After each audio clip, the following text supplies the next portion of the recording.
régionale dans un esprit de stabilisation post-conflit.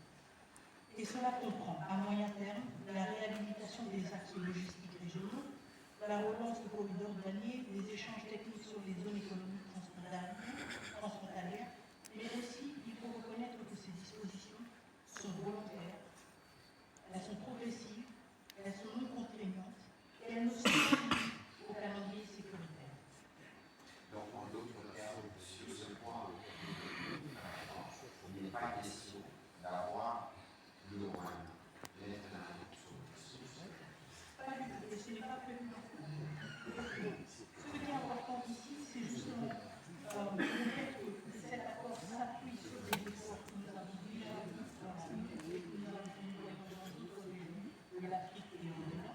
Donc, c'est à nouveau une plus grande intégration économique qui permet justement à stabiliser à long terme. Mais nous sommes conscients, et je pense que c'est vrai, et c'est très important pour la nouvelle sur cette question.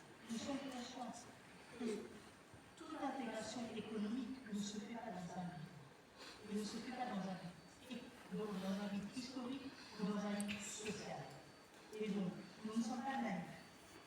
Même quand nous parlons d'intégration régionale, même quand nous parlons d'une ouverture économique, nous savons où nous venons. De 30 ans d'agression, de millions de morts, de populations déplacées, et de minerais extraits illégalement pour alimenter les réseaux d'enrichissement illicite.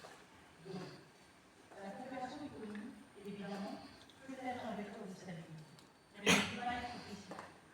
Et c'est pour cela, justement, que c'est quelque chose qui doit se faire de manière séquentielle et de manière graduelle.